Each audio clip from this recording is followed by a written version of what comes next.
Well, no, it didn't divide the community. It basically carved off about 5% of the community. So let's be clear on what the fork wars really did. It divided it to 95%, 5% at the end of the day, something like that. Way back, right from the start, we always talked about how solid the game theory was of Bitcoin. And we saw how the game theory encouraged people who understood it like us, why we should go into Bitcoin. Why should any of us be surprised as more and more young people move up into the market and realize how you have actually contributed to pricing them out by owning this thing that you don't really need, and you're using it essentially as a way of storing value that could be stored in something like Bitcoin that isn't depriving anyone of something that they need. It's not going to make that much difference. It's not harmful either way, which way it runs. It's really just a question of, is running this alternative implementation going to be effective? That's where really it seems to me that the argument is coming. There's so many more new people that need to hear this, and so it's certainly all,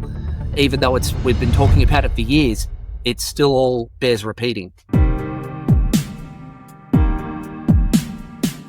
Thank you so much, JP, for being on again. Hi. Pleasure, Robin. Great to be with you again.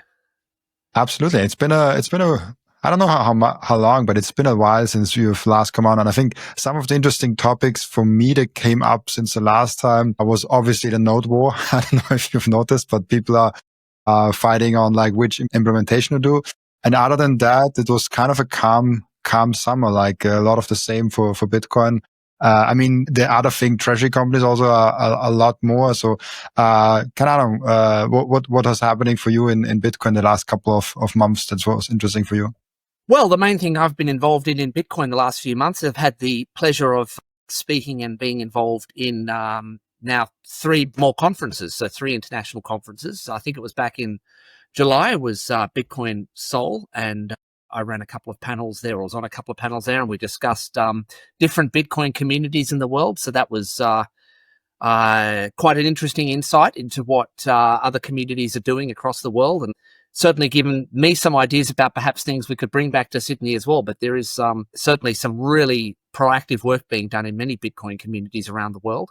And similar conversations again. I've just returned to Sydney from having been at the Bitcoin Asia conference in Hong Kong. Very, very big conference that is, for those of your listeners who've not yet been to one of the Bitcoin Magazine organized conferences. I know that there are some people have some criticisms perhaps of some of the content in previous conferences that they've done, but I really think that from what the feedback I heard from others that have been to previous ones, it's really is improving. So we might talk about that throughout the discussion here today as well. And more recently, the second week, so last week, I was also in Indonesia, or more specifically Bali, emceeing the main stage of their conference, with the Bitcoin Indonesia conference, which was a much more grassroots type effort. And it's interesting the different focus that the two contrast between those two conferences, the different focus being a more grassroots conference in Indonesia, very much more focused on the sort of more human rights benefits of Bitcoin, as opposed to the more financial aspect that seemed to be prevalent in the much larger, more mainstream Bitcoin Asia conference in Hong Kong. You mentioned as well, yes, the old Bitcoin Knots versus Bitcoin Core debate. I am not going to pretend to sit here and be any kind of technical authority. I think too many people like to talk about this stuff and they just don't know, they just don't have the technical background to speak authoritatively on it. I'm not going to do that. I'm aware that that's, there are many cleverer people, more technical people who can perhaps give you a better answer. But let me say from this perspective on that topic, I do not think, and I want to reassure your listeners from my observations of what's going on, and particularly in contrast with my observations living through the fork wars of 2016, 17, and slightly onwards until it all sort of resolved. This is not that. I don't see this conflict being anywhere near what threatened to divide the community, or did in fact in many cases. Well, no, it didn't divide the community. It basically carved off about 5% of the community. So let's be clear on what the fork wars really did. It divided it to 95%, 5% at the end of the day, something like that. And this is not threatening, I don't think, to be anywhere near that kind of conflict. I think it's a conflict that relatively few people have that great an interest in. I don't think it's going to end Bitcoin. It's not going to make a huge difference to Bitcoin which way it goes. From what the technical people that I've been reading, these are technical people that have been right about these things. They were right about the fork wars. Even they say that even when it comes to something like the NOTS implementation, it's not going to make that much difference. It's not harmful either way, which way runs. It's really just a question of, is running this alternative implementation going to be effective? That's where really it seems to me the argument is coming. And if that's all it is, then I don't think people should be particularly threatened about what client people end up running. That's where I'm at the moment. But I can save my observations, I think, with some degree of experience, that this is not and doesn't threaten to be, I don't think, anywhere near that kind of rift in the community. And this is a much smaller number of people are particularly passionate about this issue one way or another. In fact, the vast rank and file of Bitcoiners wouldn't even know that this fight is going on. Whereas back in sort of 2016, 17, it was a big issue. I mean, even as a non-technical person, you were sitting there and you were watching potentially which way the market was going to go. There was a time there where I got to say, my heart was in my mouth, even though I was firmly on the small block side at this point. I watched as sort of Bcash pumped at one point to almost sort of think 0.4 of a Bitcoin and looked like the market might actually flip, because back then there was a strong argument to be made that if the Bcash price, the fork in other words, if it had essentially flipped the Bitcoin price, it may have had some kind of claim to this ticker symbol. And then that might have been that implementation, that version of Bitcoin might, by the market at least, if not, it wouldn't have been necessarily considered the real Bitcoin by people running, an original Bitcoin node.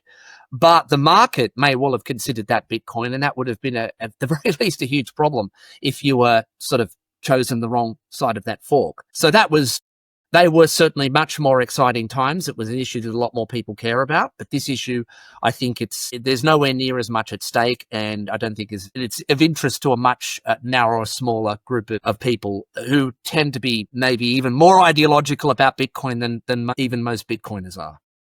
It's really interesting because I think also we are sometimes a little bit in a bubble.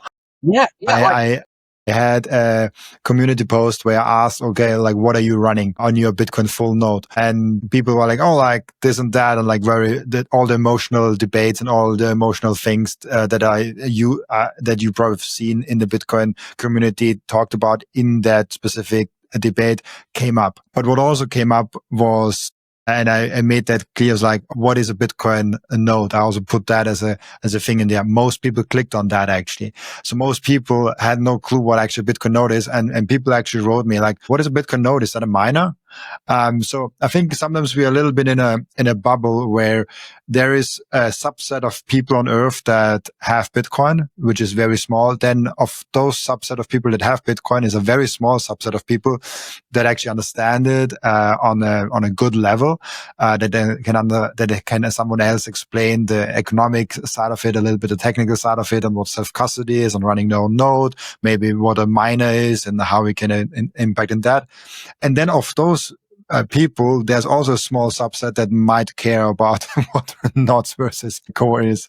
If I could reinforce that point as well with my experience at Bitcoin Asia, is that conference had, I think they claimed sort of tickets of around sort of 20,000 tickets that were out there. I think a number of the early tickets may have been free tickets. So let's safe and say that there were 15,000 people through those doors, could have been more.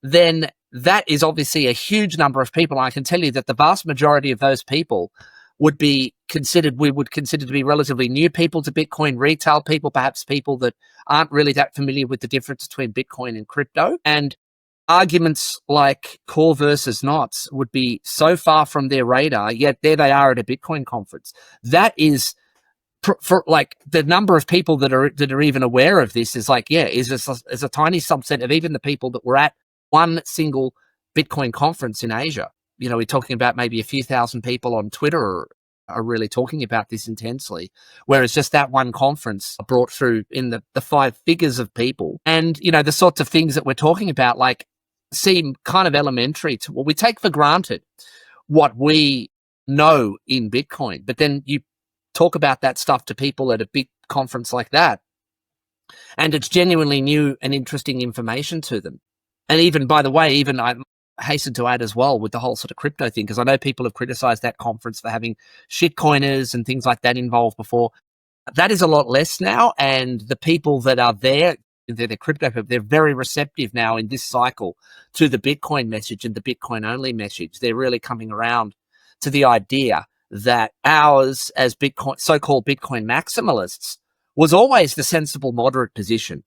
It was never the extremist position that the blockchain and shitcoin crowd tried to make us out to be. In fact, it was they that were making the most extravagant proposal in a way. They were the ones proposing that this is some sort of magic technology that can not just solve the problem of money, but do anything and everything you can think of. You know, like, as I often say, you know, it'll polish your shoes and wipe your ass, is what these people are practically saying. We're the ones that came back with the modest proposition, say, no, look, it's money, which is one case, and that is the case that was a genuine problem that needed solving, not all of these other things where there's sort of, where you kind of start with the solution and you're looking for all these problems to solve, problems that never really mattered because no one ever cared about the so-called problem.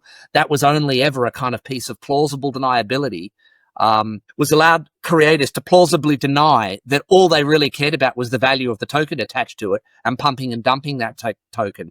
The so-called project, even if it was a so-called good project, was always just a narrative to give plausible deniability to that was really just a token pump and dump exercise. That message now is resonating. I mean, there used to be sort of, you know, you sort of went round and said that stuff 5 years ago. There was all sorts of, you know, wailing and gnashing of teeth from that crowd, calling you, you know, all sorts of, you know, names like, you know, extremist and ideologue and Bitcoin maximalist, all of this sort of stuff. Not now, no. I think they've been pulled and burned too many times. And I think they're also seeing now how, for people like that, argument from authority is also very important. And they're seeing that they're idolizing guys like Michael Saylor and all of the big treasury companies and all of the big financial institutions that are now starting to jump into Bitcoin with both feet. And that's, for those sorts of people that are not swayed by arguments from authority, those things happening are very compelling to them, very, very,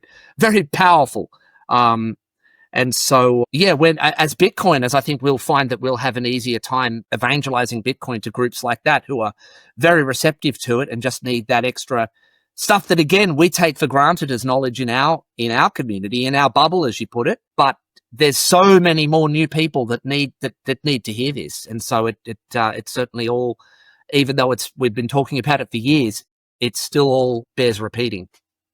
You mentioned treasury companies, and I think this is very interesting because do you think that treasury companies kind of enhance the Bitcoin only narrative and brings actually people that want to have just number crop technology and financial engineering and having just like a faster vehicle than Bitcoin, which is absurd for me because Bitcoin is absolutely fast, bringing those people from the altcoin community kind of to Bitcoin? I think that anything that brings more economic potential energy out of the fiat system and into Bitcoin is a good thing. As Bitcoiners, we've always talked about the game theory of Bitcoin. Way back, right from the start, we always talked about how solid the game theory was of Bitcoin. And we saw how the game theory encouraged people who understood it, like us, why we should go into Bitcoin. And we also predicted, even people that might be not so much in favor of these treasury companies, we also predicted that rather than banning Bitcoin, governments would come to the same, sensible ones anyway, would come to the same conclusions about the game theory.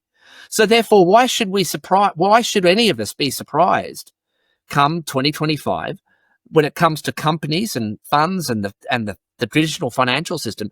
Why would we be surprised now that the game theory is playing out exactly as we predicted it would play out? They've tried to fight it, and now they're basically kind of getting to that point, that Nash equilibrium point. Their ideal thing would have been to sort of dismiss it, crush it, have it die, and then go back to totally controlling fiat and having that as the only system. Their worst case scenario is having no Bitcoin and everyone else getting ahead of them and there being a Bitcoin standard world and them left behind with nothing. So the Nash equilibrium then becomes, okay, I've got to get now in there. We can't beat it. So now I've got to get in there and we've got to stake our claim. It's like all of those early, just the same argument that applied for individuals is now applying for these the smarter companies that are realizing that they're better off holding Bitcoin, just like we were with our savings. These companies are realizing that they're better off saving and having money as Bitcoin than the melting ice cube of fiat. And when it comes to a treasury company, they're just basically making that the whole business model. Like, if it works as just your money in the business, why not maybe make your whole business out of it? If you found a mechanism that can kind of like ratchet upwards, as it were, on the price of Bitcoin, then why not? It's just the game theory playing out. And if it means, as I said, don't sort of go with this whole sort of co-opting kind of thing. I mean, if Bitcoin could be co-opted this way, then it was inevitable. It was always going to happen. People worry that, aren't they going to co-opt Bitcoin? Well, if they do, there was nothing ever you were going to do to stop it. It was always going to happen because, again, I just said the game theory would predict it, that these guys were going to want to own it one way or another, just for the same reasons we did once they figured it out and once the regulatory environment was such that allowed them to do it. So I don't think it can be captured because, of course, they can't. It's not like Ethereum or any kind of proof of stake system where somehow the majority rules. Like it's not where the majority of the economic majority rules that way. Just owning more Bitcoin doesn't give you any more right to change the rules. The rules are determined by the nodes. And one of the reasons why Bitcoin and Bitcoiners kept the block size small, it was so that it would be that anyone could run a node. It's so that it wouldn't fall into that, so it wouldn't get co-opted. If you had this sort of unlimited blocks thing, like what was basically more or less, well, they proposed a doubling, but that wouldn't have ended. They just proposed the big blockers' idea of scaling was just to put everything on the bottom chain.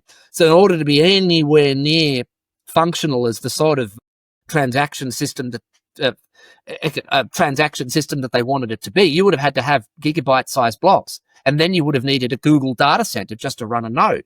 That would have co-opted it. But now we have this thing, is despite the ownership of these multi-billion-dollar titans of finance owning large amounts of Bitcoin, they still got the same rights to run a node as the humblest pleb does to run a node, and therefore co-opting it is, again, it's not proof of stake. Proof of stake gives you that. The more of the token you have and the more of the token you stake, the more it gives you voting rights in the consensus rules of the network. That's not how Bitcoin works, and that's a very great thing. That's, in fact, what prevents that kind of co-opting of the rules. So when it comes to these treasury companies and all of the financialization, I'm in favor of anything that pulls more economic potential energy. Think of it like Bitcoin, like a battery, and your economic potential energy is not any kind of intrinsic value. It's what you could turn into intrinsic value. Just like when I pick up an object, we call that gravitational potential energy.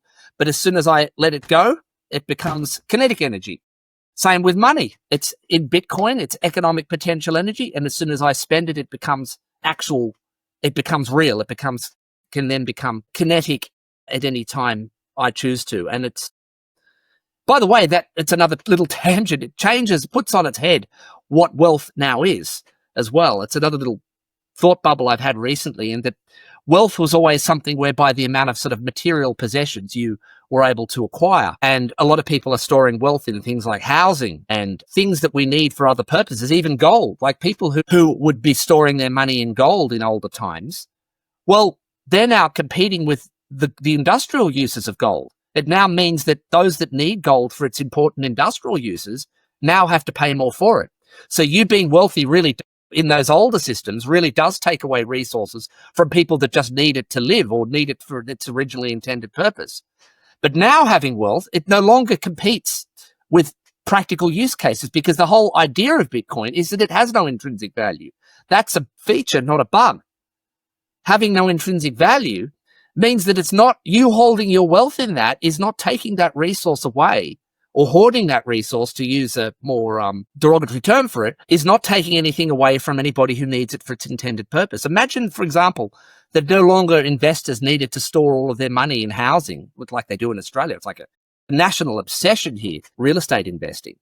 Imagine all of that money that people were just, because they have to put it into something to stop the debasement, they put that into Bitcoin instead. Imagine the amount of demand that would pull away from housing. It would cause housing prices to drop right back down to much more historically rational levels.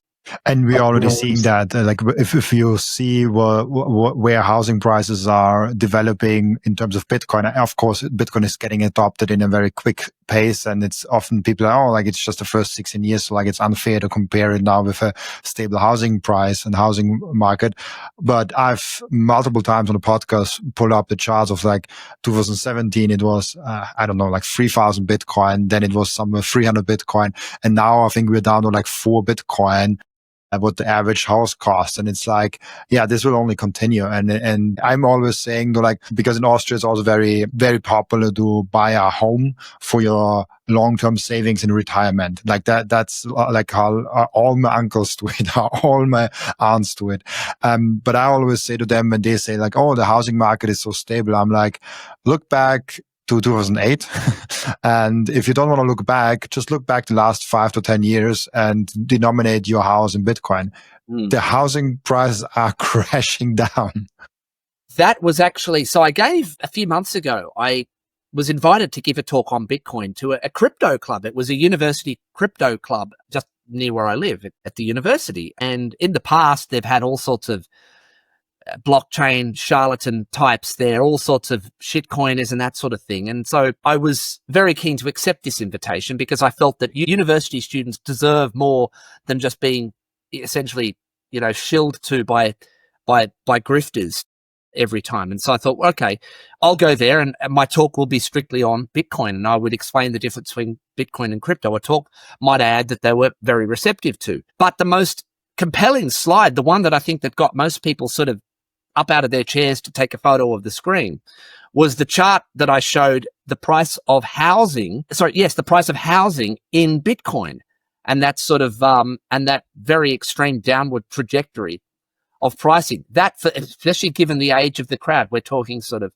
mostly given the university students, so they're going to be sort of 19, 20 into early 20s sort of thing. And so in Australia right now, this is an incredibly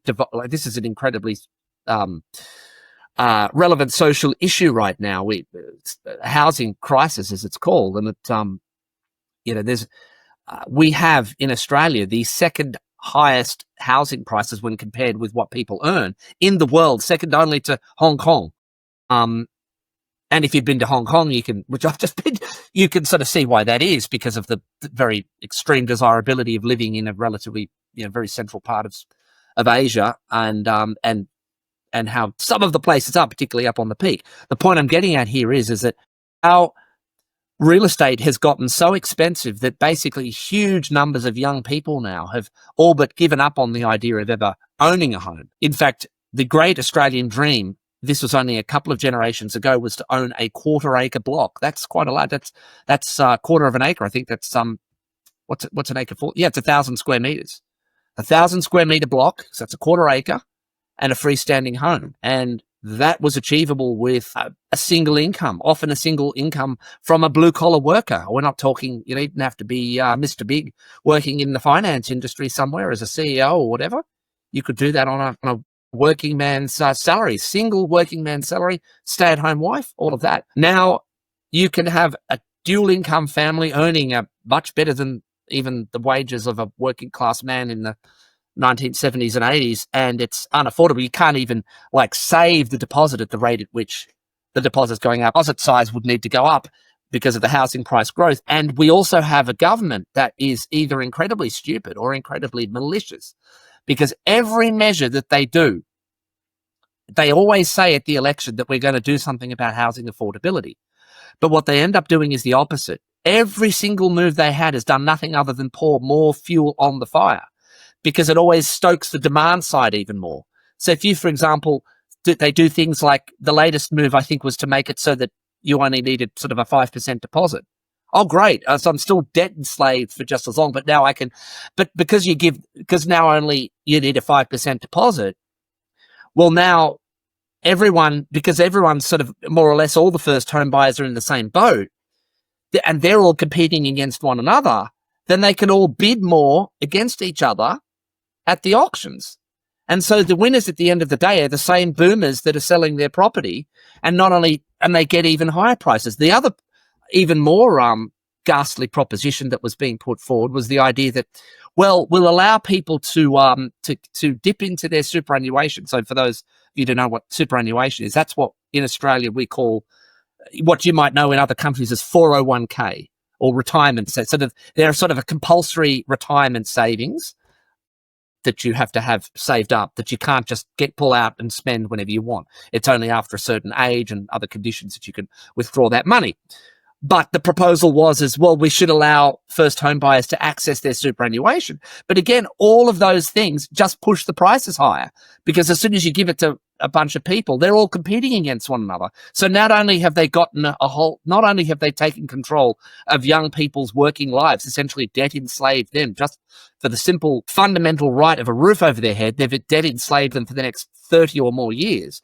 But now they've also nabbed their retirement savings even after that. It's really absolutely, it just beggars belief that all of these measures, because they're really not serious about reducing making housing more affordable, because their primary consideration is not to piss off the boomer voter that has a lot of their net's worth tied up in real estate investment. And so they have to keep the housing prices up. And of course, there's so many other things dependent on it. So there's not really any way out of this. I just wish they would just be clear about what it is they're really doing. They're only going to keep fueling the fire, not do anything to help. I think the only short circuit for this in Australia that would maybe make our housing prices more commensurate with the rest of the world, so some kind of like massive devaluation of the Australian dollar, so that when you sort of convert the Australian dollar value of a house into another currency, the price of that house makes more sense on some kind of international scale. But Bitcoin is that cheat code as well, you see, coming back around to Bitcoin.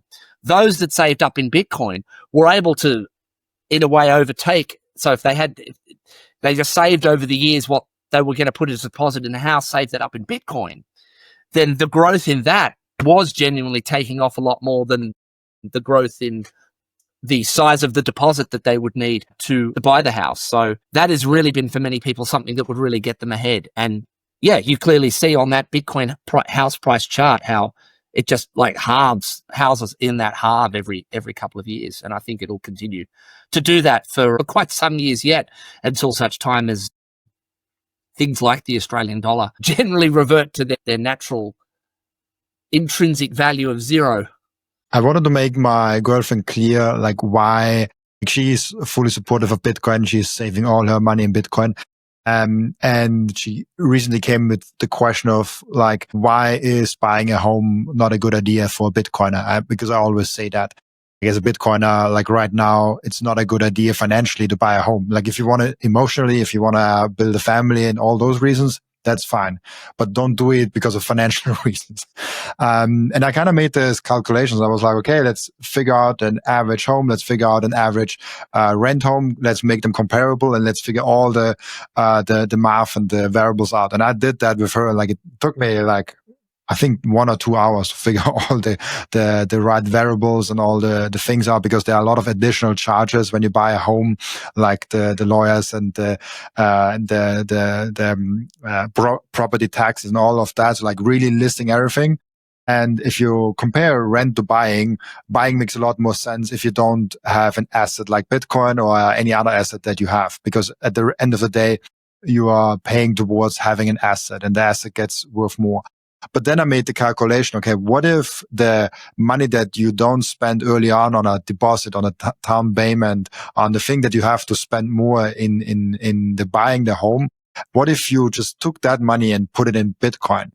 And after 30 years, you have, 82x more wealth in Bitcoin than you would have if you have the house. And I took the Saylor numbers for that calculation. Like I assumed 20% growth over the next 30 years, which is kind of aggressive. Maybe over 30 years, maybe you have to turn that down. But even if you make it with 10% growth over the next 30 years, you still come out with 10x, I think, like 9x or something like that. Yeah, and that's amazing. It is. One thing, though, to be aware of, I'm not sure whether this factored into your calculation. The one thing that real estate does have going for it is the ability to do leverage on it. I suppose you could do leverage on Bitcoin too, but real estate doesn't quite carry the same liquidation risk. Number one, because especially in Australia, where we know that the government's going to do everything it can to prevent any kind of housing price correction, or at least anything major. Even when they say there's a housing price crash, it's like it's gone up 20% the previous year, but then they say, oh, it pulled back a couple of percent this year, that sort of thing. The one thing real estate does have going for it is the ability to get like relatively cheap mortgages, like a 5% or something like that. And you can, therefore, with the money you put in, it's leveraged, 20x or something like that. But otherwise, of course, it's not liquid. You can't take it with you. One of the things that's important to note about, especially if you're looking at real estate as an investment, I get it. Like if you're already a Bitcoiner, you got a fair bit of Bitcoin and you want to settle down and you want that security. I think there's nothing quite like having the security of a roof over your head. Some people disagree with that. I'm kind of a person that likes the idea of just like, to the extent that you cannot, let's not get bogged down to those arguments. Do you own it if you have to pay tax on it?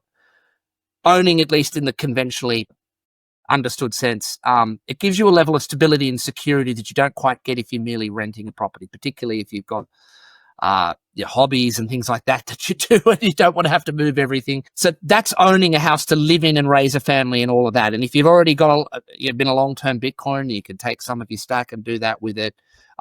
It could make some sense. As for an investment, though, here's the thing. The first people that governments can go after when they want to raise more tax is, well, you go after the people that just can't easily pick up their thing and move it to another jurisdiction. And that's the real estate investors. And expect as well to have a lot of sort of social resentment coming your way as more and more young people move up into the market and realize how you have actually contributed to pricing them out by owning this thing that you don't really need, and you're using it essentially as a way of storing value that could be stored in something like Bitcoin that isn't depriving anyone of something that they need. So prepare for that too. But the main one is we know now with Bitcoin that you, if you have to, can just, as long as you can sort of remember, or you can carry at least sort of 24 words, you can easily take that across a border. You can carry it across time. It's 100% easily and completely portable in ways that no asset in history has ever been before. Whereas real estate is the complete opposite of that. I mean, even gold, you can kind of like, you can try to get it through an airport like that poor Indian guy did when he got caught with his gold bars formed in, tubular shapes that were secreted about his person, let's just say. But they were found and, he had to go to the bathroom and expel them. But try doing that. You can't even do that with a house. So whereas Bitcoin is this thing that it's going to be very difficult if governments suddenly want to sort of like, what's not preferentially, the opposite, detrimentally or tax Bitcoin some way, go after Bitcoin as the tax. It's something that could easily be moved to another jurisdiction very, very easily. There's nothing really anyone can do about that. But real estate, they get you because you kind of fix it. And it's very, very hard. It takes a long time to sell a piece of real estate. And usually you have to sell the entire thing. You can't just sell a little bit of it for what you need. It's like, well, you have to sell the entire property. And as you mentioned, it involves lawyers and real estate agents and all sorts of other costs. It's a highly illiquid and inflexible thing and poor way ultimately of storing wealth. And there's also I think the point that you made with kind of socialist agendas and taxing people, I think this is a real danger with home, because things like, what can the politicians tax? Companies, it's very, very risky to tax companies because they can be out of the country and they can just move, because that's just like they might already have a branch and they just make the other branch the headquarters. It's not that they might have to pay an exit tax and all of this, but we've known from history that companies can move, and they move quite often, depending on what the situation is. Then it's like, what else can you tax? Bitcoin like that? You cannot even do anything with that. Easily moved asset, I think, has ever been in history. So I think that governments will have to be very careful when they think, okay, do we really want to chase these guys out of our jurisdiction? We better be very careful we should be actually thinking about being very competitive, in fact, when we think about how we're going to tax Bitcoiners, because they're just going to get attracted to better jurisdictions and pay a lower rate. So you want to be the one that says, hey, we'll charge you. We can do you a better deal than maybe another jurisdiction that you're thinking of pulling up stumps and relocating You and your Bitcoin too. And I think this only just got started with nations that see a lot of wealth being created within Bitcoin and saying like, hey, we would like to have those wealthy individuals that bought Bitcoin. Yeah, you want to have that money spent into your economy. Exactly, and that's what I think will just come to be. And also, I just want to stress that point because I'm Gen Z, so I'm like I'm of the generation that just has no chance of buying a home. I don't know a single person that is Gen Z that owns a home. Like not a single person that I know of that owns a home. And then I know a lot of them in Austria. I know a lot of them around the world, but I don't know a single one that owns a home. And Bitcoin, in my opinion, is the only chance for Gen Z to later on actually buy a home. Yeah, it's the chance Gen Z can basically, why, if you're a Gen Z person, you look around and you realize you can't buy a home, you realize that it's like you're joining the game of Monopoly now. And basically, sort of 20 rounds in and everyone else has already bought all the properties off the board. Everybody else all has the money, but you're just now joining the game and you get your $200 for passing go. Why would you want to use that system to recognize, why would you want to recognize that system as being the measure of wealth when there's this other system that your generational seniors have not got the advantage in?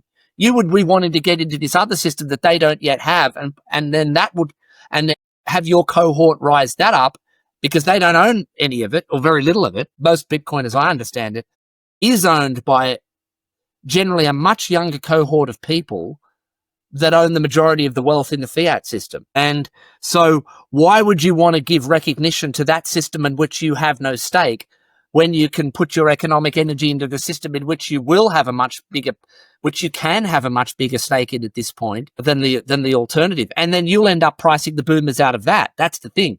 I probably shouldn't keep saying that because there are many great boomers. It is a bit of an overused attack point to say that it's boomers. I probably shouldn't keep using that word too much. We'll say though that there obviously is a trend of a generation having an advantage over the fiat financial system and the property market and that sort of thing. And then there's this new system in which younger people have a much greater advantage. And so the more young people that get into the Bitcoin system, the more that gets valuable in comparison to the fiat system.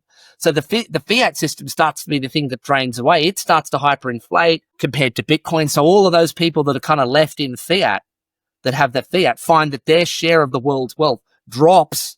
The numbers might remain the same or even keep going up for them, but the actual share of the value their share of the world's value goes down as Bitcoin is used more and more and more as the yardstick of wealth.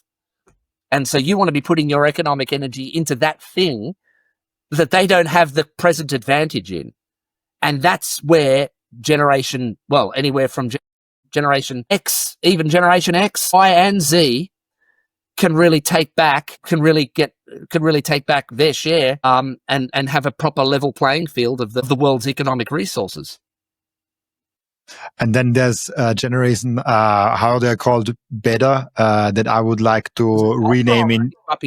Then they come back around. I think it's Generation Alpha, maybe. I think they're calling the latest one, but they'll come of age very soon as well, and the same argument will apply to them. And I would like to recall them in Generation Bitcoin. I think Generation, what is it? Yeah, they are the ones that are born in this year. So Generation Beta is the ones that are born right now in 2025 up until 2039.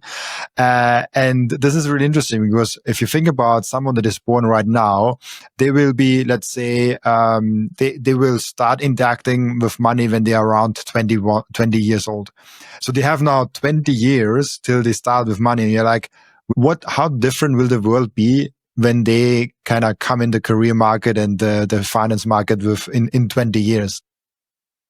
That is an interesting question. There's all sorts of other things besides Bitcoin that might change the world as well. I think Bitcoin is going to be a big thing in terms of, obviously, as we all believe as Bitcoiners, is going to play a huge, if not the central part in what is considered to be in the financial system by that time. But also other technology I think the big one is AI. I think that's going to completely reshape the jobs people of that generation are likely to be doing.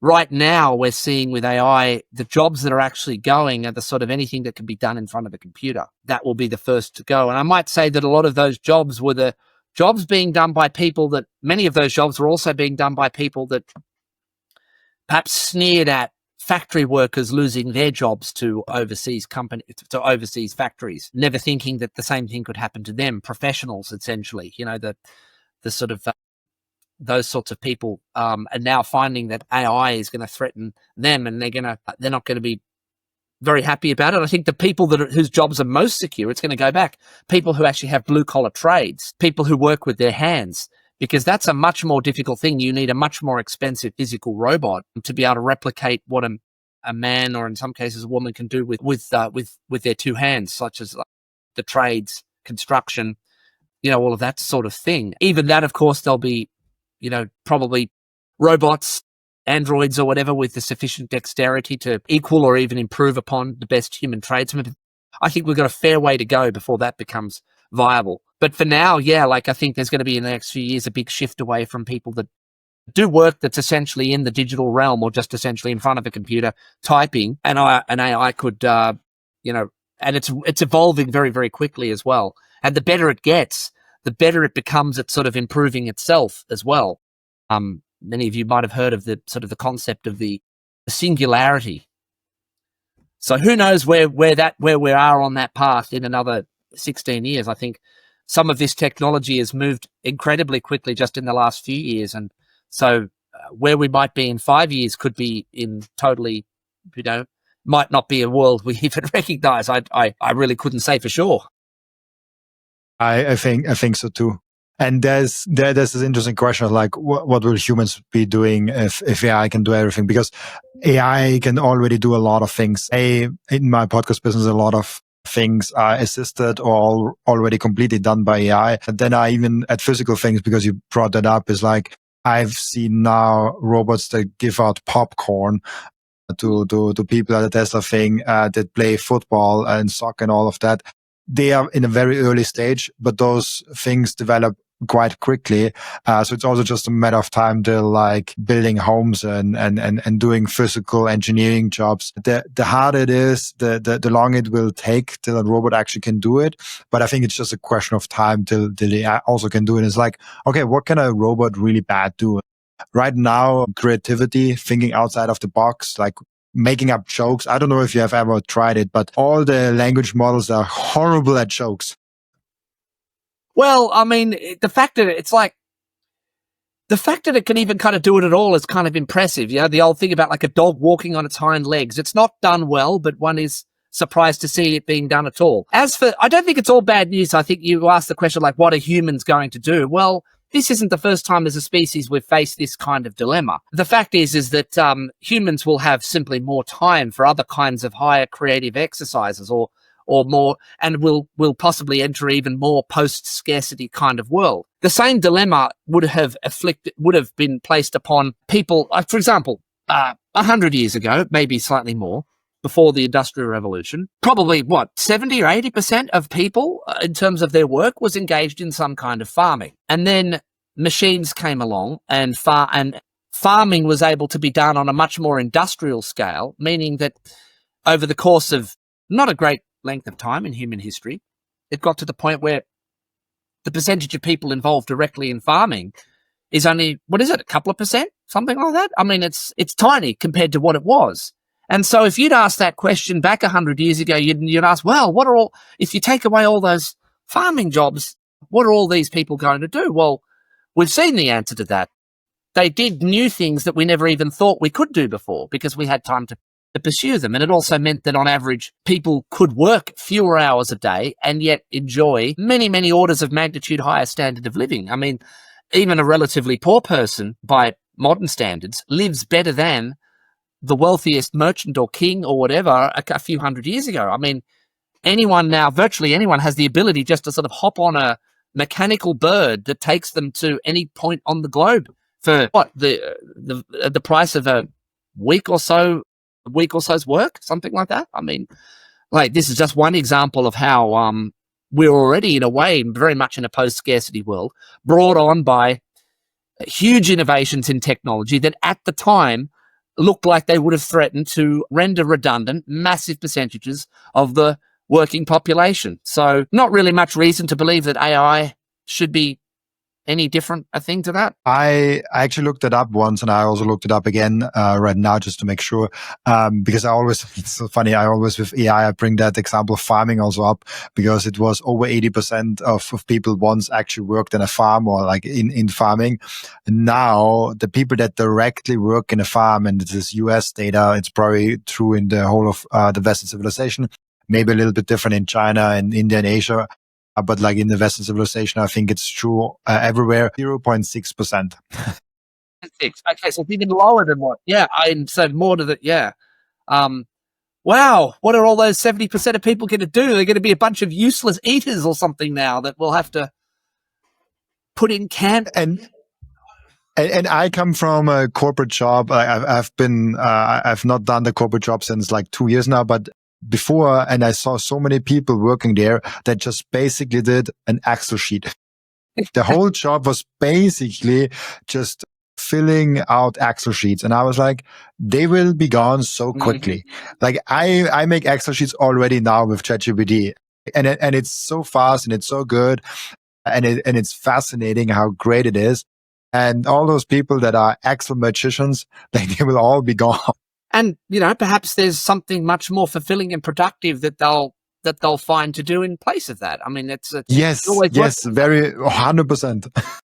There's got to be more to life than sitting in front of a computer editing Excel spreadsheets. I do love the watches from Coin Vigilante, but today I have a very special message, not from me, but from the CEO himself, Carlos from Coin Vigilante. Let's hear him. To all the Robin Seyr podcast community, I'm Carlos Estrada from Coin Vigilante, and we're sponsors of the show, and we're going to give you a very special discount exclusive to you, 10% off your order at coinvigilante.com when you use Robin at checkout. We have really nice watches that you guys can buy right now for 10%. This is a transparency edition, beautiful watch. These watches are worn in over 55 countries and counting. This discount is just for you, exclusive to the Robin Seyr podcast. We have limited editions, we have limited productions. These watches come in very nice packaging, boxing material, and they are collector's item for Bitcoiners only. Enjoy the discount. Thanks for supporting the show and Coin Vigilante. I finally and officially mine Bitcoin. This is not just something to stack more Satoshis, but it's most importantly also to support the network.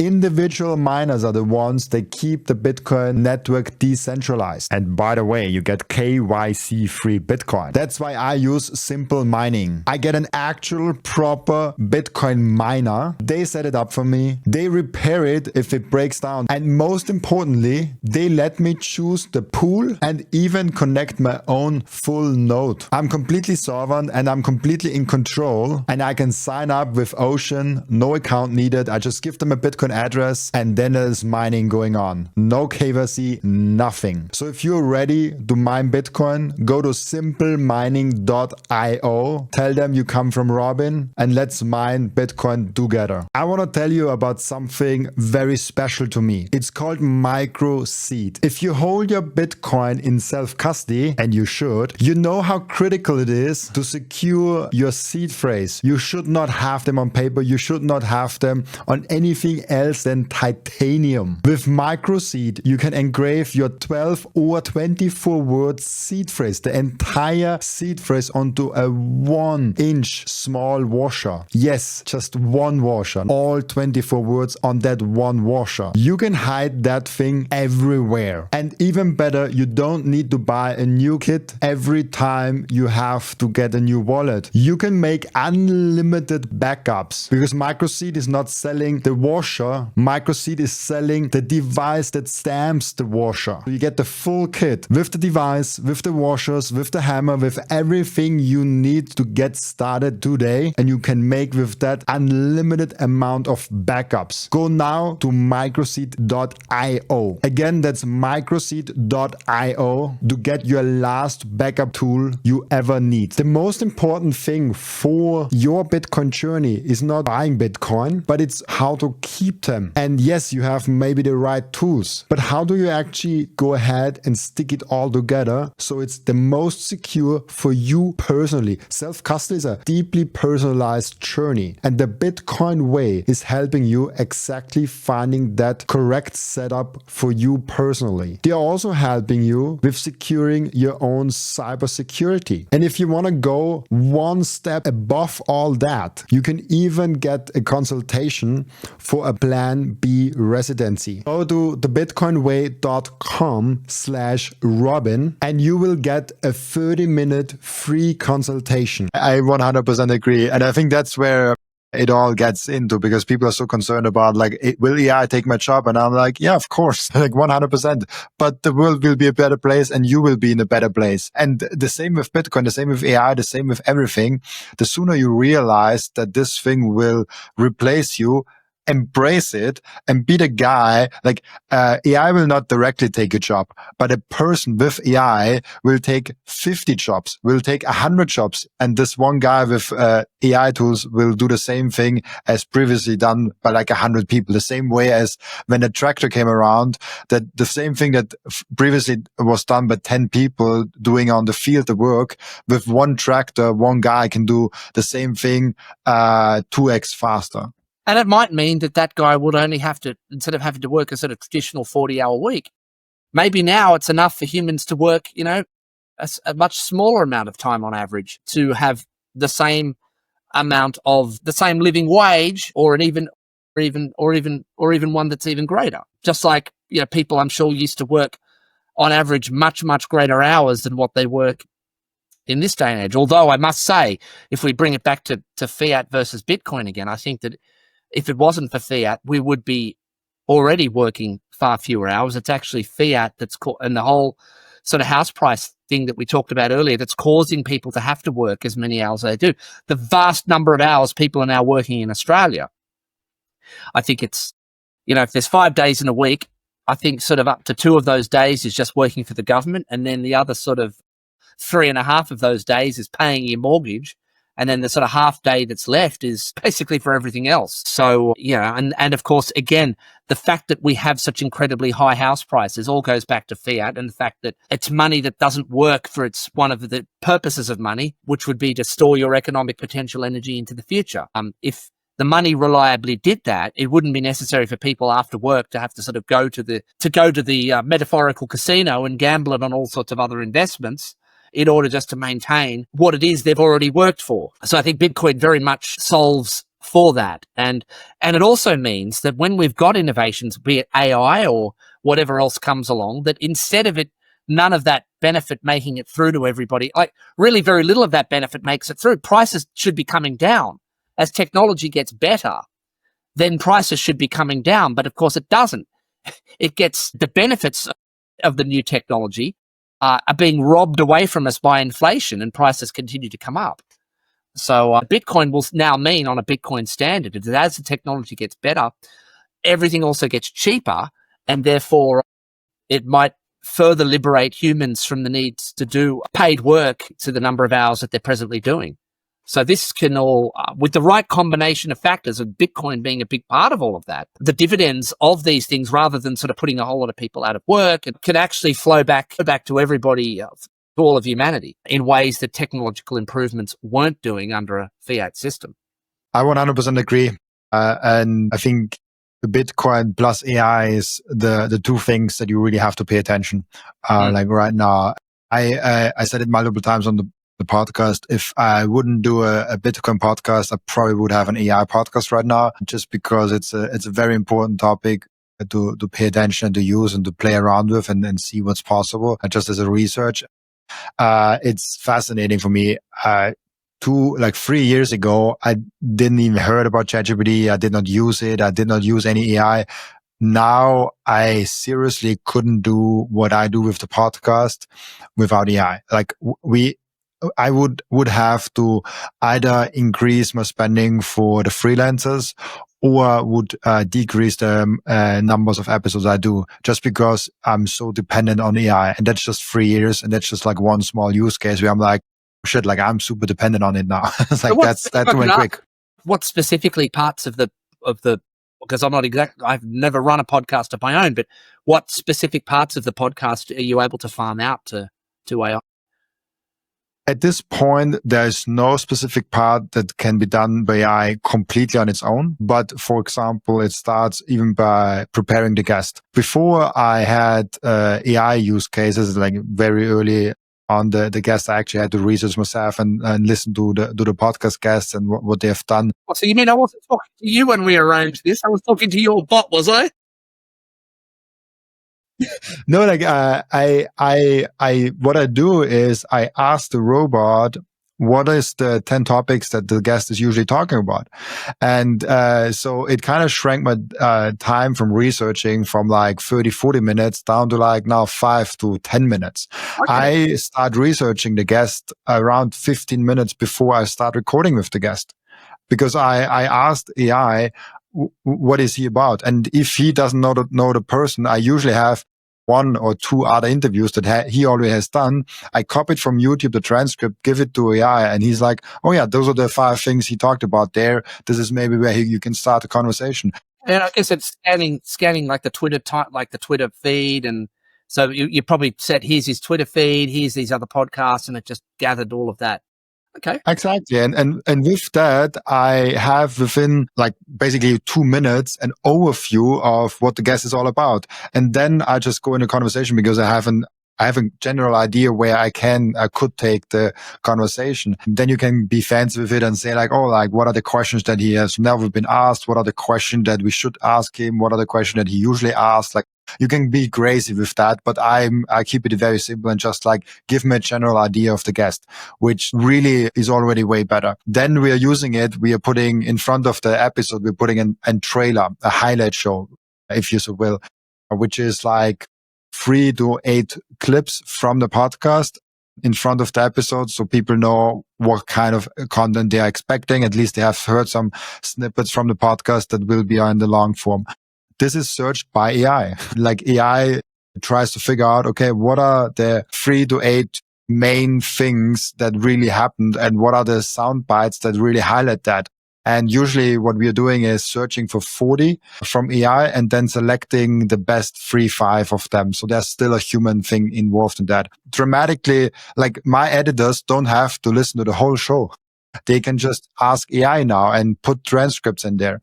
Another thing is timestamps, descriptions and summaries and takeaways from the show that is then in the show notes in there. Then another thing is title and thumbnail creation. This is done by a human being, by Pam, but ideas come from AI and you can play with titles like, oh, I have this title. What are 10 variations of that title? What could be even better for the title? And then all of a sudden you have a brainstorming partner that has the whole world knowledge in them. And you even could say like, hey, this is a framework how I want to do my titles. Put that transcript and that framework in, and he gives you like 15 title suggestions. And this is a good brainstorming, good inspiration thing. So you usually have to tinker it around. But this is just a few examples of how... The general theme is it sort of takes a lot of the grunt work, as we would call it in Australia, out of it and just leaves you with the sort of high-level decisions. Exactly. And that's what I said before of like, I think creativity and like the last step, this is probably the hardest thing for AI to completely, like it. We are at this point where all the steps that I do with podcasting are assisted by AI, but it will be very hard for me to say, hey, I just recorded that, make an episode out of it. I hope that, I mean, if this is possible, like that would be amazing because it shrinks down my cost to like very little. And now there's humans involved.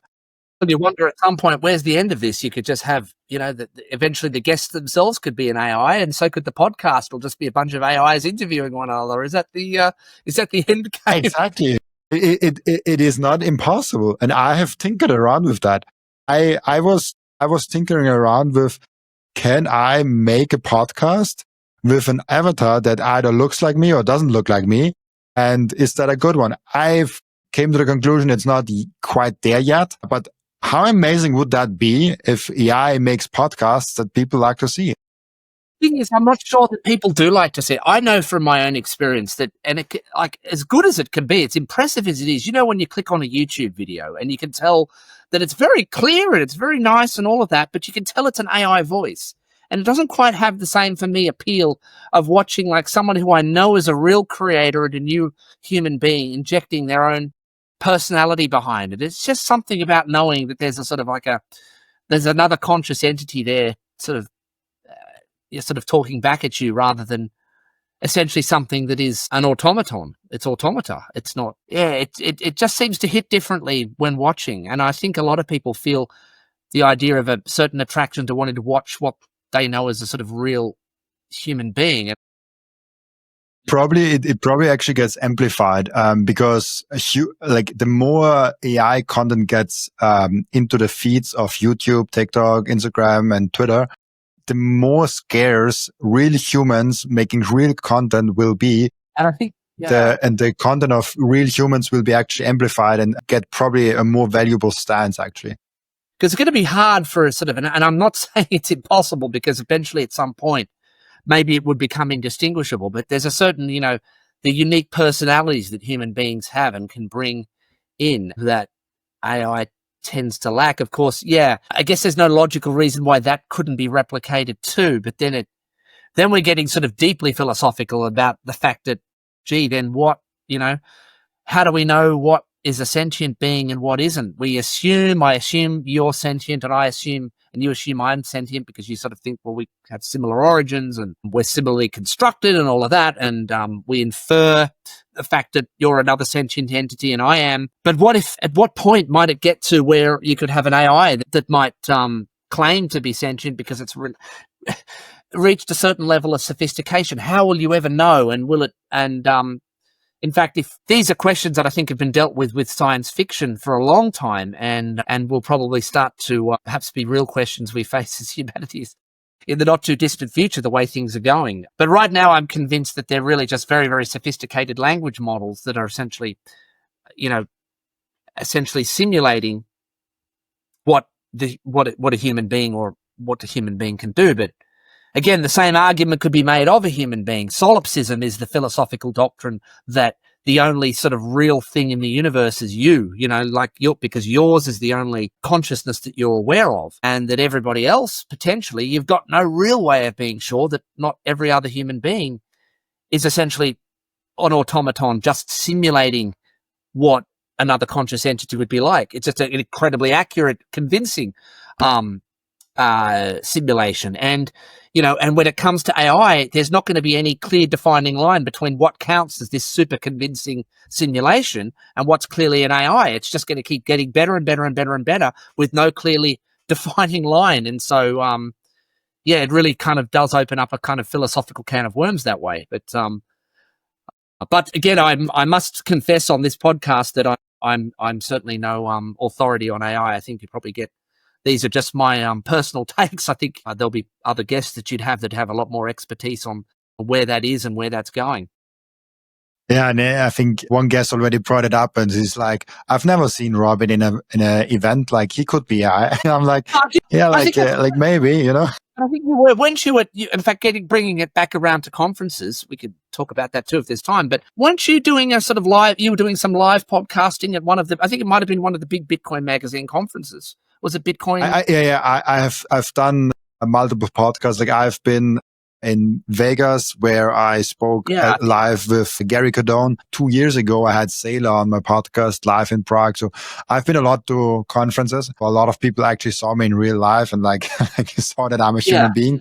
But for people that don't have the real proof, it's like, like you just see a feed on your riverside and you're like, maybe that's AI. Like, how would you know? Like, I'm real. But AI would also say the same. It would, and we'll get to that point where it's going to be very hard to make that kind of demarcation. And so, it's something I think we'll be grappling with relatively soon. But I wanted to say if we've got time, just a little bit more about, I guess, the conferences that I've been also involved in the last few months. I wanted to particularly mention as well the contrast I know we're changing the topic completely here, but it is something that I have been involved in the last few months.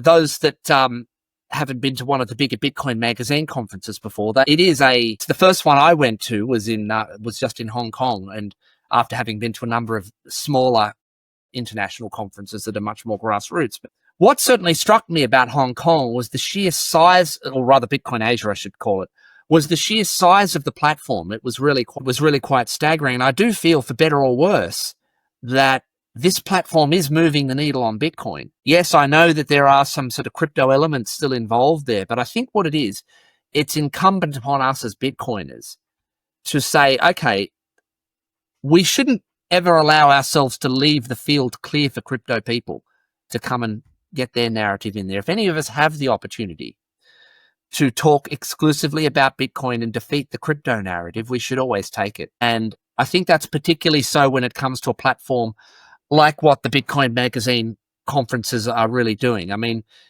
again, it's an incredible size of the platform they've built, the connections that they've made as well. I mean, I think that again, for crypto reasons, I know that Eric Trump isn't everybody's cup of tea in the Bitcoin ecosystem, and they're concerns that I share. I mean, I've been one of the most, at least in Australia, sort of one of the most vocal sort of anti-crypto, pro-Bitcoin people in terms of wanting to make that distinction. And unfortunately, Eric Trump is yet to kind of reach the stage in his journey where he's making that distinction. And so he still does a lot of shitcoinery and talks a lot about crypto. But at the conference, I have to say that it was all just talking about Bitcoin. And I think what he's doing is he really has, at least in terms of the influence he's had on his father, really has not just moved the needle on Bitcoin, but, sort of pegged the needle to the other end of the scale in spite of these other sort of crypto distractions. And so, yeah, for better or worse, we should sort of consider that and also think that there's a huge platform there in something like this, and that as Bitcoiners,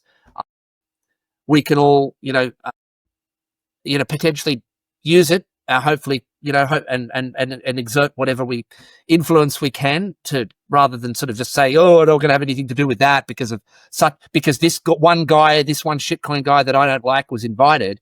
No, let's not surrender the field, because it is a platform that's reaching a huge number of new people as well.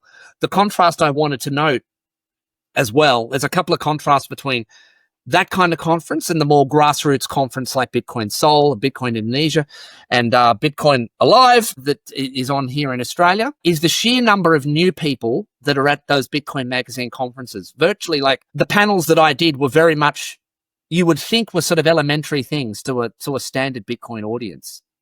But it was all useful information to that sort of retail crowd, even talking about things we talked about. I did a self-custody panel with Stefan Lavera, and we felt that rather than making it technical and going into specific kind of wallets and multi-sigs and all these things that Bitcoiners would be looking at doing to optimize their self-custody, it was worth spending some time convincing the kind of crowd that was there of the necessity of self-custody in the first place. Because all of those new people and all of those sort of crypto-adjacent people and all those people just exploring Bitcoin, they're the people most likely to be leaving their coins on exchanges. And they're also the people that most clearly need guidance as to what the difference between Bitcoin and crypto is. And I think the organizers are actually quite sincere now about that difference. They were more than welcoming to having those perspectives brought up on stage, and of course, the topics that were selected for the conference were very much more Bitcoin focused than they were. It just so happens there was one or two people that are also involved in a bit of shitcoiner, as well as some of the exhibitors. But overall, this is something that as Bitcoiners, we can, hopefully we can all help and make even more high Bitcoin signal going forward. I think so too. And there's I've said it multiple times because I've been on shitcoin shows where we discussed all sorts of topics. I've been invited on some of those too, and I'm going to go on them. I mean, why not? I mean, like, what I won't have in Australia, like, I won't have shitcoiners come into something like Bitcoin Sydney and shill some project. No, that's on. But if those kind of things want to invite a Bitcoiner on to tell them all about Bitcoin and why it's different to crypto and all of that, by all means, that is a great platform on which to spread that message to people that are just that close to making the leap properly. It's certainly a lot closer than the sort of totally sort of fiat people that are still, that sort of still sort of resisting resisting Bitcoin and everything else altogether. Yeah, like 100%. A lot of people don't want, like, a lot of people say like, oh, like, why would you go there? And I'm like, this is exactly where we need to go. If we only on the Bitcoin only stages, this is already where people are convinced of Bitcoin only. We have to go to the crypto spaces. We have to go to altcoin spaces saying like, it's Bitcoin only. I'm super sorry. And this is the hardest spaces to be. These guys already know most of what I'm going to tell you. These guys don't. And so it's more useful. Yes, it's called preaching to the, like if we're just talking to only Bitcoin spaces, it's preaching. There's an expression for that. It's called preaching to the choir. That's what we say. We're preaching to the converted or preaching to the choir. You're absolutely right, Robin. They're the people that we need to talk to. And they're also the sort of the most ripe for the picking, as it were. I want to get one more small topic in there because you talked about the Nash equilibrium. I cannot pronounce that word. I'm super sorry. Exactly. Yeah. Do you also think that the John Nash is like a very nice theory on like who was Satoshi Nakamoto? I forgot his name. Oh shit. But I had discussed that topic already twice with the guy that is most famous, I think, for that. I will search his name quickly. Just remind me of that. I do recall something vaguely involving John Nash. Was that a claim that he was Satoshi Nakamoto? Well, yeah, exactly. It's the most interesting theory for me. Like, I think we don't know who Satoshi Nakamoto is, and we will probably never know. Like, we will almost certainly 100% never know who Satoshi Nakamoto really is. But if I look at all the theories, that John Nash is Satoshi Nakamoto is for me the most interesting one, where there's a lot of very interesting kind of similarities between them. Obviously, there's no proof. Like, there's nothing like, oh, like John Nash is 100% Satoshi Nakamoto. But I heard a lot of theories, and this is kind of my favorite one. I remember. I'll have to look into the exact reasons now because it's going back a fair while since I heard this theory. But I think I remember at the time that to me it was very unconvincing. For a start, a lot of the sort of profile that we have of certain things that we believe, certain attributes we believe Satoshi Nakamoto to have are not. I mean, John Nash is a much older man for a start than. Of course, we don't know how old Satoshi Nakamoto is either. I hasten to add, but I think that it would be incredibly unlikely. I don't. I'm sorry, I'd have to go back over the theory over the evidence that has been claimed as to why he might be Satoshi Nakamoto as to whether he is or not. Of course, we've all heard the thing that maybe we shouldn't speculate at all. I know it's fun to do. I get it. I think it's likely someone who, I believe John Nash has passed away. Didn't he have a car accident or something? Oh yeah. He passed away. It's also one of the, I now know his name again. It's Brian Solistin. And one of the things is also the last post and the death of John Nash is kind of overlapping. So it's like, it fits nicely, but just because he died there, it doesn't mean he's... Yeah, look, I'm just looking up there now. He died in 2015. So that's a good sort of 6 years after Bitcoin. I would very much... Here's one of the most compelling reasons why I doubt it's him. He was born in 1928. I don't know whether or not... Was he... I know obviously he was a very famous mathematician, made, and everything like that. But would he have been proficient in relatively modern computer programming? Most people that make kind of breakthrough discoveries, such as Bitcoin, tend to make it sort of earlier in life. It's not something that essentially, if you look at, born in 1928. So let's see, what age would he have been when the Bitcoin white paper was released? Yeah, I mean, he would have been, what's that? Like, he would have been like 80 years old. Is an 80-year-old guy very likely to be sort of, trolling the cypherpunk mailing list and releasing software? And I'm not saying it's impossible, but it would seem to me extremely unlikely someone from that generation speaking in the way he does, using the tools that he does, the programming that he's been doing, the programming languages in which he would need to have been proficient. He would have had to learn all of that at a very, very late stage in life. Obviously, he's a brilliant man, but even for a brilliant man, their greatest discoveries tend to happen between their sort of and or something like that. Not at the age. You're not sort of putting out something like that at the age of 80. I 100% agree with everything you said. And I just want to point it out if you or like any one of the viewers want to dive into that because I don't want to put out a whole new podcast, especially I think for you, it's already late. There's actually also like my video that I've done with him. I've done now 2 videos, diving into the reasons, Bitcoin, Bram, so like Bram Karnstein and also Robert Breedlove have done episode of like, going into topics of that, in case people are wondering about that.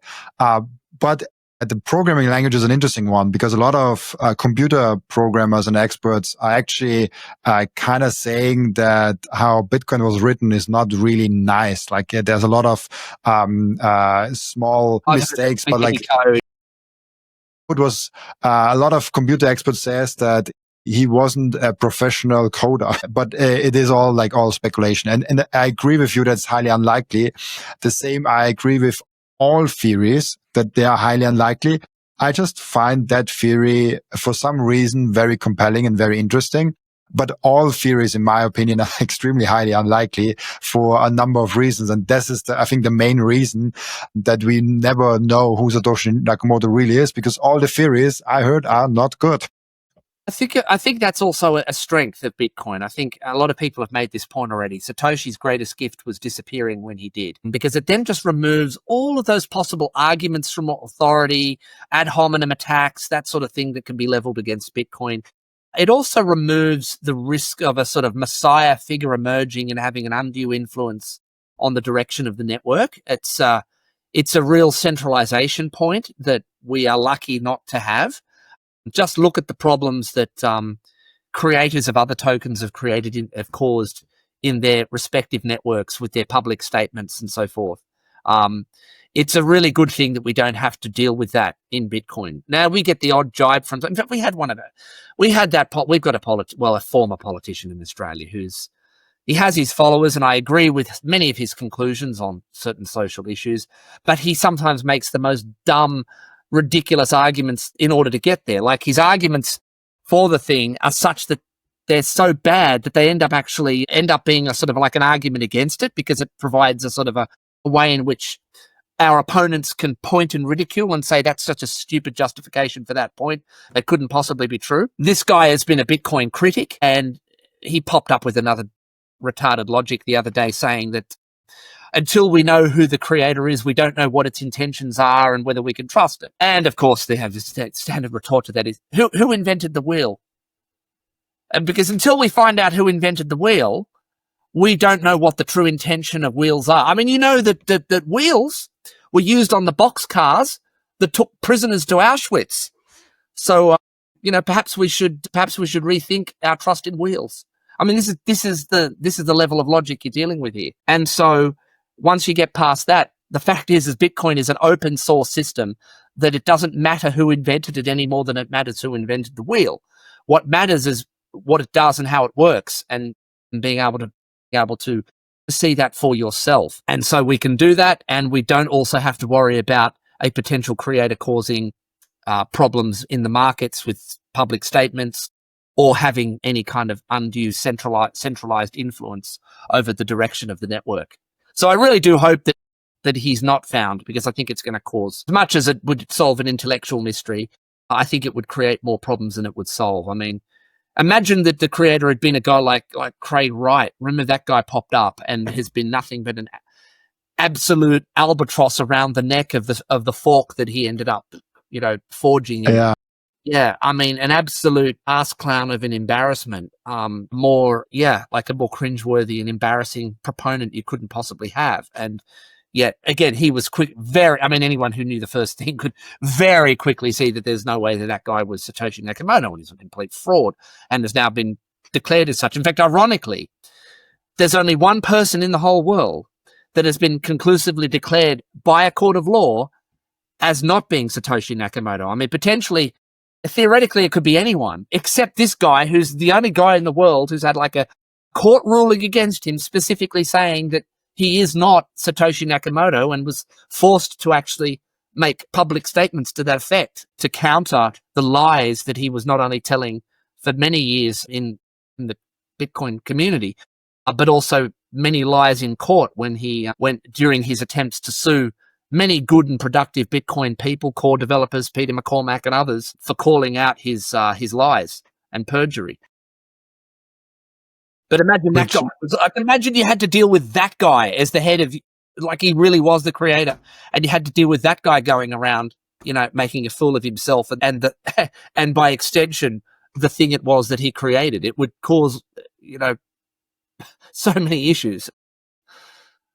Yeah, and I think knowing who Satoshi Nakamoto is at that point in time with Bitcoin, it doesn't add or distract any of the value that Bitcoin has, because it simply has outgrown Satoshi Nakamoto himself, the project. And so I don't think we'll ever know. And it's had the breathing space to do that without a creator there asserting undue influence. Exactly, yeah. Really cool. It's so fun to talk with you. We started recording and you asked me, where do you want to take it? And I'm like, no clue, but I think we've done a great job today. I enjoyed the conversation a lot. Listeners would enjoy. But I have one question that I asked each and every one of my guests, and the question is, what have you learned outside of Bitcoin since your last appearance? I wasn't prepared for that one. Yeah, did you ask me that the last time? Can't remember. What have I learned outside? No, the last time I couldn't have asked it because the last time was your first time. And this question is like, what have you learned since your last appearance of the podcast? Kind of interesting answer to that. Okay, I can answer that. So I don't know whether how I'm going to put this. Funny enough, it kind of involves some of the travel I was just on. I learned, how do I put this? I learned how to just go along with something whereby it hadn't been something I'd done before. So it was, let me say this, when you go to countries, particularly China, we visited a factory in China, and it was actually the factory where they make, thanks to fog hashing, in fact, they make immersion mining, make equipment that's used for cooling mining equipment in oil. And as part of when you visit those factories, the people there really like to look after you almost you get treated like a sort of, and it's very nice, they like to look after you as though you're a sort of important foreign dignitary and all of that. Pretend to be that, but that's how they get treated. And so I learned to go along with the hospitality, let's just say. It was nothing, I'm not usually a guy that goes into sort of spas and massage places and all of that. But I did learn to see sort of, it was all above board, nothing, please, your listeners don't start reading all sorts of sleazy things into what I'm saying. But, yeah, let's just say I learned to enjoy the hospitality I was offered and just go along with it and and have an enjoyable 3 hours. Now people will definitely read something in there. Let me be clear on that. No, I'll let people join the dots, but no, let me be very clear. It was all very clean and wholesome and above board, but it wasn't. But of course, I think when you're sort of in that situation, you're kind of vulnerable and you don't speak the language, you don't know what's going on. And again, it's sort of as a person, I've never really kind of gone in for those things, but it was a nice, pleasant experience that I was able to partake in. I think there'll be a couple of listeners who are with me who will know what I'm talking about, and they'll probably be having a big laugh at how circumspect I'm being here, but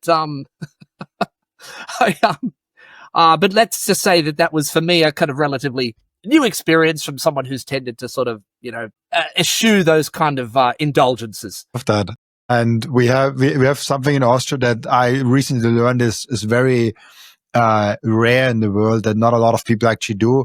We have mixed genders and naked spas.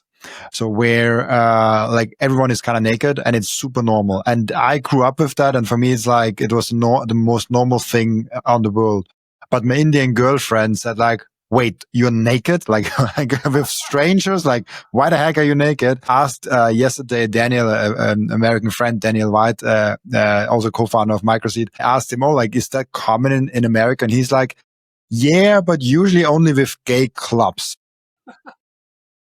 And I'm like, okay, like that's interesting how Europe is different from America and India. But yeah, like it's like different cultures, and like what's normal maybe in China, it's not normal in Australia. And so like it's going along with things like that. It's like super interesting because I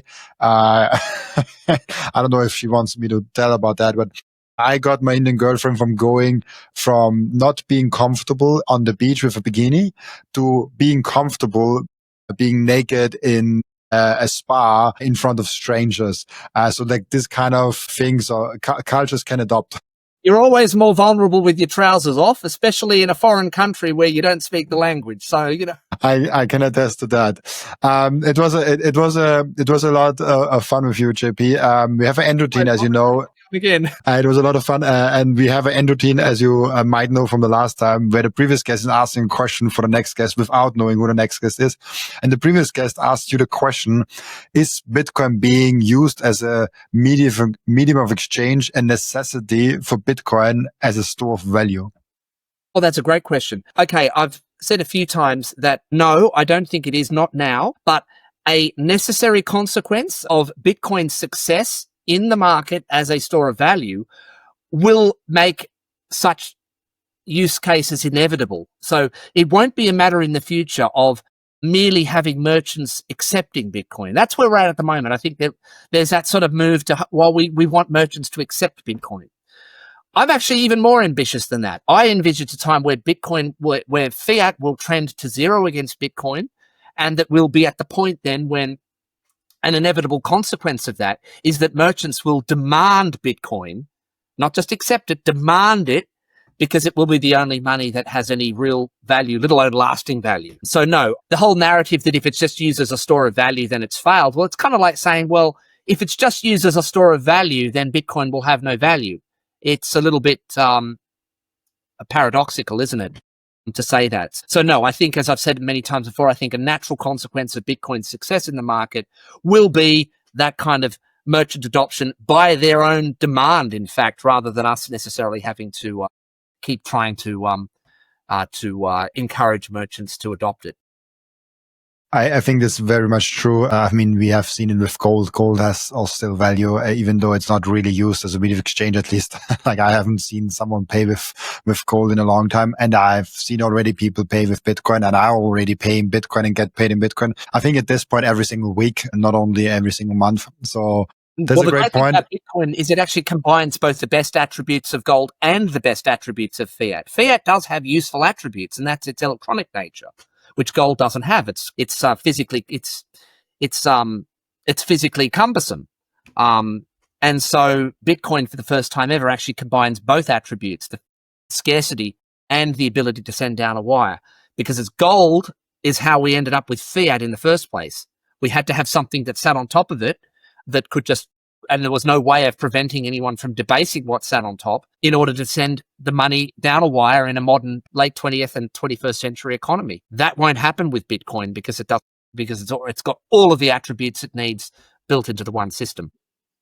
Really cool. Before I let you go, where can people find you and ask you questions and reach out to you? Sure.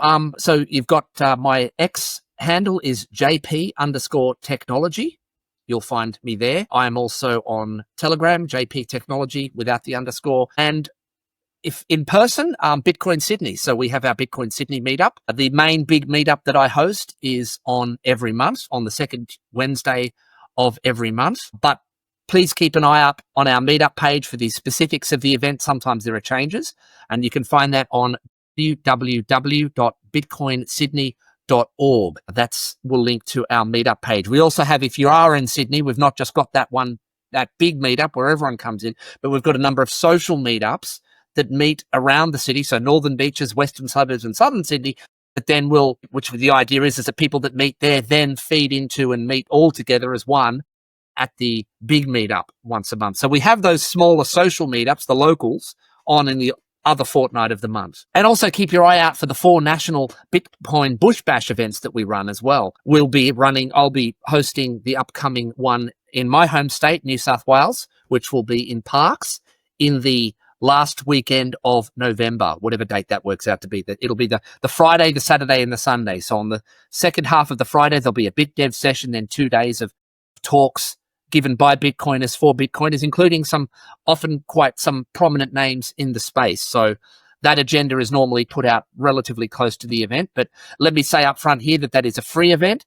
But again, it's like a kind of like a conference, but it's free. There's no tickets. You just show up. You find your own. You get yourself there. You get your own accommodation, and these are great not only great learning opportunities, but great social events for Bitcoiners from all around the country and sometimes from overseas. And welcome, if you happen to be in the country, to join those as well. So for 2 days of very high signal Bitcoiner presentations and dinners and barbecues and all of that, because we meet in relatively small country towns that allow everyone to kind of be in the same area the whole time. So we'll all be sort of meeting at the same places for dinner and lunch and yeah, so we all have, the Australian community enjoys those a lot. So yeah, plenty of places to find me, and look forward to meeting any of the listeners out there.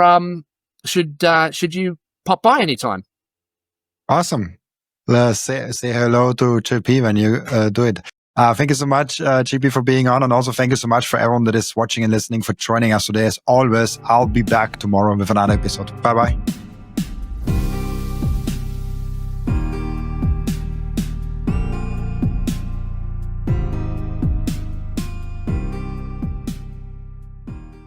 This content is for educational and entertainment purposes only and does not constitute financial advice.